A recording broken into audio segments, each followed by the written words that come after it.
Well, good morning. It is 8 o'clock and 80 degrees. We are in full summer mode, and that means hot weather riding.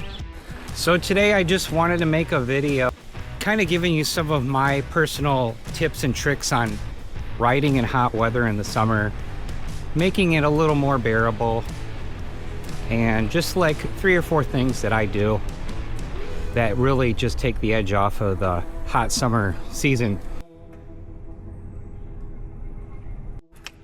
So tip number 1 is going to be clothing. First thing I like to wear in hot summer season is this nice cooling buff. I have 2 different buffs.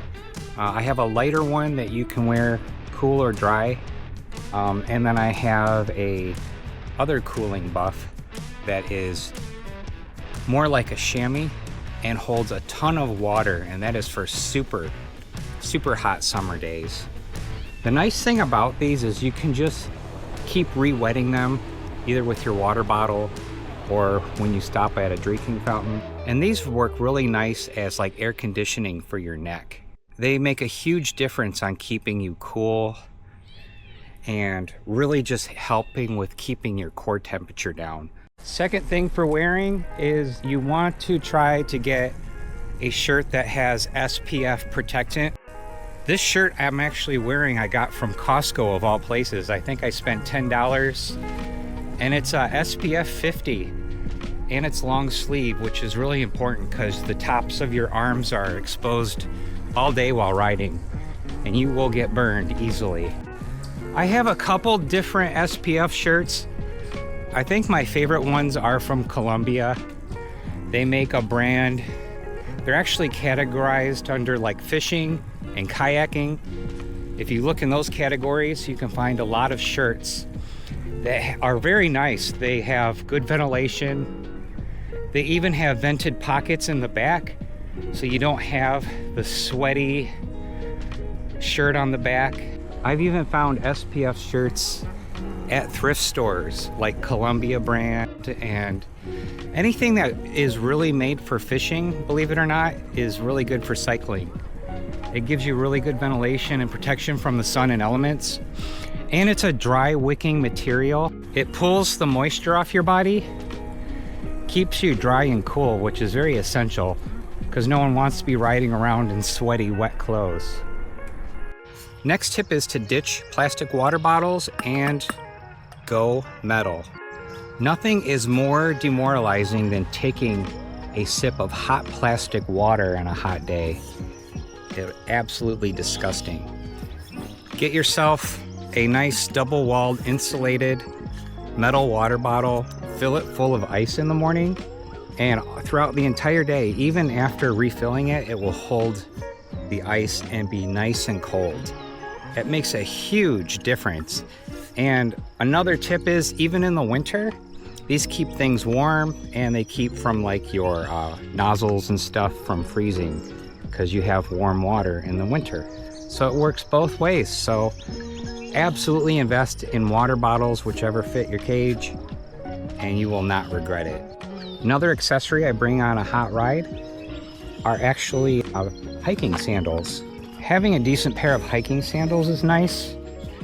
That not only just keeps you cool, but when you stop at a drinking fountain, you can pour cold water on your feet. Or if you're near a body of water, you can just basically go dip in the water and cool off and come back on. No soggy socks required.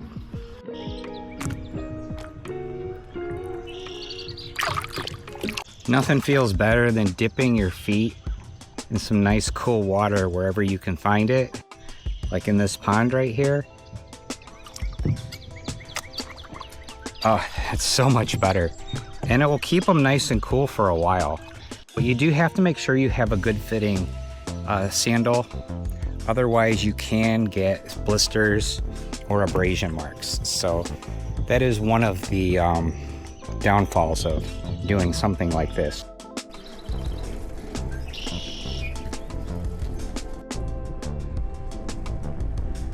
Speaking of hydration, another thing is more the obvious is electrolytes. I like to do an equal mix of just cold water and some drink with electrolyte powders. There's an entire market for electrolyte powders. There's millions to choose from. One of the best secret weapons for athletes in the summer is the power of pickle juice. Pickle juice is your electrolyte superpower. What I like to do is reuse those little energy shot bottles, like 5-hour energy, and I like to pour my own pickle juice in those. And if you've never had pickle juice before, you do it just like a shot with a chaser. The electrolytes in the salt and pickles and pickle juice is absolutely something that athletes take advantage of in the summer. Another thing I found at my grocery store is these little pickle pouches, which are good if you're doing a tour or need some snacks. They're very convenient. You can eat the pickles and drink the juice. So not only just keeping your electrolytes up and your salt intake up because you're going to be sweating it all out, but it also helps to have some salty snacks. Some of my favorite are like pretzels. Just grab yourself a little bag of pretzels. Just something to supplement other than drinking salt water all day. And it gives you the calories and other things you're gonna need anyway.